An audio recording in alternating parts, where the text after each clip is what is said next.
Hey guys, I'm Daniel. In this video, we're going to take a look at recipes within the Cooklist app. There's a lot that you can do with the recipes, but the main place to go for them is going to be on the Cook tab down here at the bottom. Now, if you saw one of the earlier videos, you already have seen the pantry and know how you can add ingredients to your pantry. And then the amazing thing about Cooklist is all the ingredients in your pantry are matched to recipes. So up here in this top corner, we have the Cook Now toggle. And if you have a lot of ingredients in your pantry, that'll be on by default. If you don't, it'll be off. And you can just toggle it on and off. You know, if you're wanting to make something to cook right now, you'll have Cook Now toggled on. And then what you'll see is every recipe that's showing up in this feed, you have all of the ingredients to cook. In the bottom corner of each recipe card is the pantry icon and a little number. And that's the number of ingredients that the recipe needs, and you have them all in your pantry. So here we just jumped in to the recipe detail by tapping on it, and you can see each recipe is going to show you where it's from, what the reviews are, and we calculate the calories, the average price per serving, and then going down a little bit further here is the list of ingredients. And so for each ingredient that the recipe needs, you'll see that it's matched to one of the products that's in your pantry.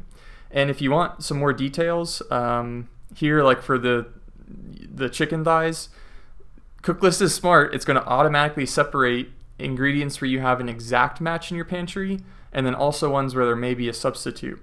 So looking at these chicken thighs, if you tap on it, it's going to show you that it's substituting chicken thigh for chicken breast, because in this where it says recipe ingredient, the recipe calls for chicken breasts, but you can most of the time substitute for chicken thighs. And so for anytime you're seeing one of these pantry items matched to a recipe ingredient in the app, you can tap on it and then see exactly what the recipe was originally calling for and which product in your pantry it's matched to. Scrolling down a little bit further while we're here in the recipe detail is going to be the nutrition. And so this is showing you kind of the breakdown of the main macronutrients, as well as your calories and the average or the total number of grams for each serving. And then if you keep scrolling a little further in the recipe detail, at the bottom is going to be recipes that are related to the one that you're currently viewing right now. And so this, you can kind of get into a dangerous, almost sort of endless loop where you see one recipe that takes you to another similar one that looks good, that takes you to another one. And the one thing I want to point out here is if you see a recipe that you want to come back to, press the save button up here at the very top.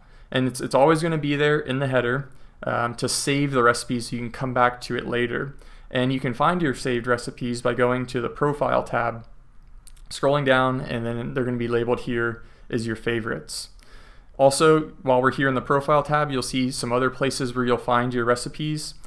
We have imported recipes and created recipes. So, if you already have recipes that you love, you can import them directly to Cooklist. So there's two ways to do it. You hit the green plus button right here in the corner, and then you can either write a new recipe, so you can write any recipe that you dream of. Cooklist will automatically do all of its magic then once you've created it, so you can add it to your shopping list, your meal plans. It's going to calculate the nutrition.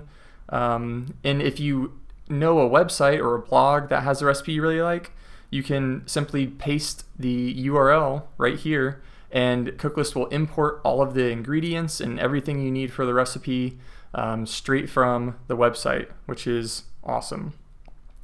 One other thing to note for the recipes is when it's time to view the directions, you just toggle over to the directions tab right here.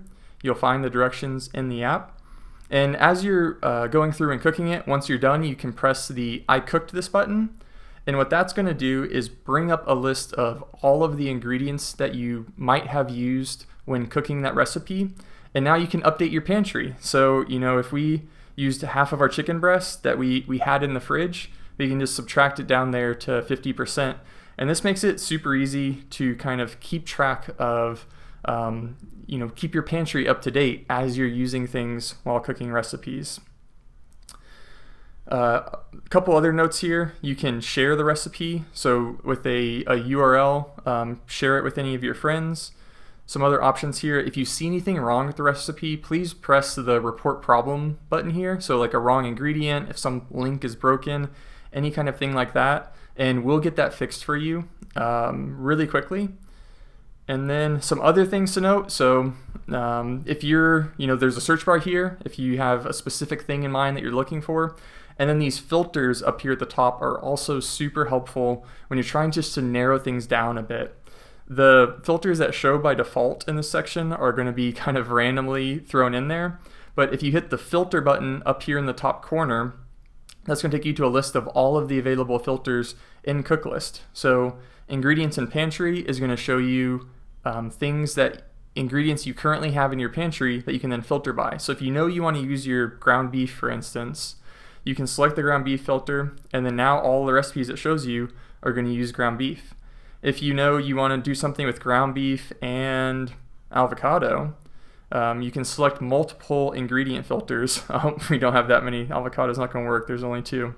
But maybe some ground beef and onions. Okay, we got 5. So you can kind of play around with this and see, how much the filters are narrowing things down.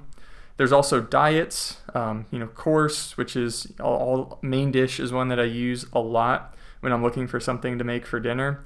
And then cuisine is a fun one as well to, kind of mix it up and find new things to cook with the ingredients that you already have at home.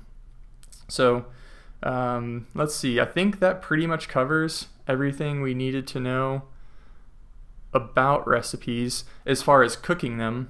We'll get into what's really cool about Cooklist is you can also use recipes for making meal plans. And you might have caught that when we went into the detail page. It's not really as necessary if you already have all the ingredients to cook because you don't have anything to buy, but you can add a recipe to your plan. And that's going to, be a really easy way to put together meal plans for the week. And so in the later meal planning video, we'll go over everything in the plan tab with how that works with recipes and products. I think that's it though, guys. So thanks for checking out the video. There's, an endless world of recipes to discover on Cooklist, and there's new ones being added every day. So thanks for watching. Hope you guys liked it, and let me know if you have any questions in the comments below.